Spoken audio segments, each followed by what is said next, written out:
Danny Flexen here for Seconds Out with Nick Palma. I should point out it's spelled P-A-L-M-A, not E-R, just to make sure we get all that right on Google.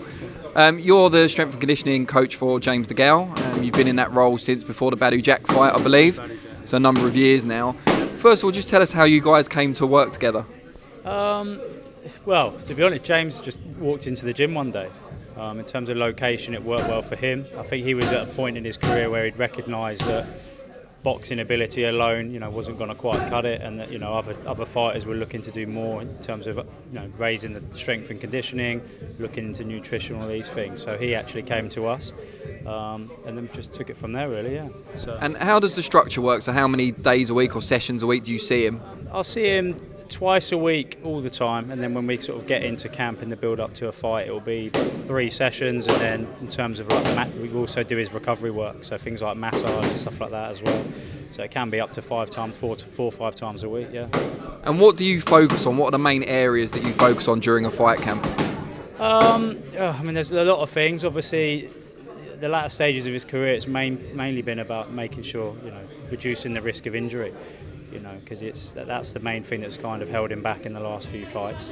But everything from nutrition to making weight on the scales, recovery, make sure that he is getting the rest in between sessions. He is, like I said, deep tissue treatment, and then just strength and conditioning. He's got to be strong, he's got to be fit. So the whole package, really, just trying to do everything other than what Jim does. Before we get on to the changes that have been made in his strength and conditioning more recently, just tell us, when you first started working with James, what were the kind of things you picked out that you thought you could improve on quite quickly?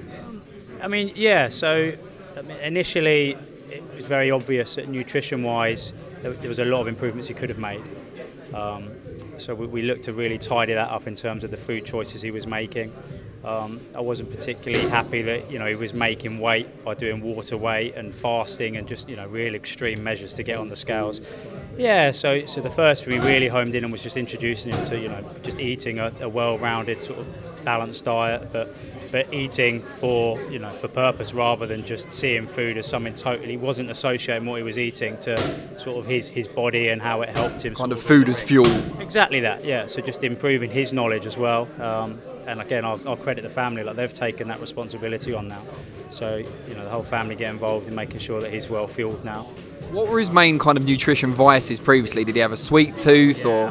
James, he'll admit it, he's a foodie, and he still is, which is why out of camps he'll blow up a bit, but that's him enjoying it. But he just, they're a family that like to eat, they love their food, and he's particularly got a sweet tooth. So yeah, I'll get in his car sometimes, and he'll be telling me, yeah, I've been a good boy, but you'll see sweet wrappers and fizzy drinks and stuff. So again, it's just improving his awareness to actually, that those sort of things, especially when you're trying to make weight, can be quite detrimental. That kind of thing, is it all right to have the odd treat like that from a mental perspective? Of course, my business, our ethos is life in balance. Like you can make things too restrictive, too intense, but if I'm being honest, latter stages of a camp, you have to be tight.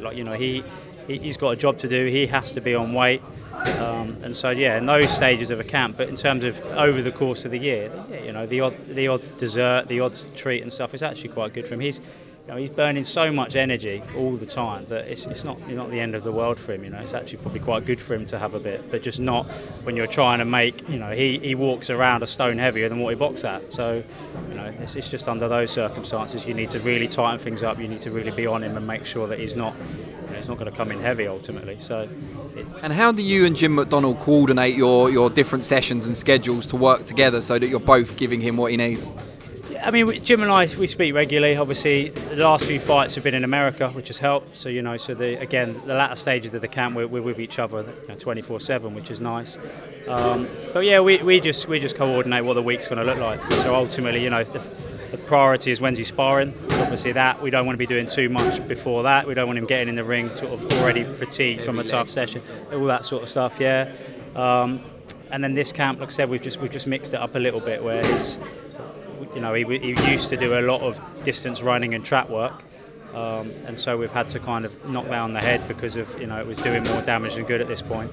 And so Jim's kind of passed over the responsibilities to us when we do his conditioning. So we just try and make the week fit really well, where we've got rest days sort of in between tough sessions, and yeah, it works nicely. Like it's a good routine he's got now. Let's talk a bit more about that running change, because I know he completely ruled out running for quite a long time because of the Achilles problem that he had.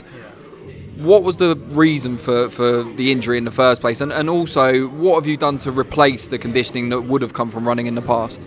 So, I mean, I've kind of, since I've been involved, I've suggested that there's, in terms of energy systems, you can do more specific work than distance running. I've always been a fan of his track sessions that he was doing. But ultimately, what Truax 2, he had Achilles tendinopathy in both legs.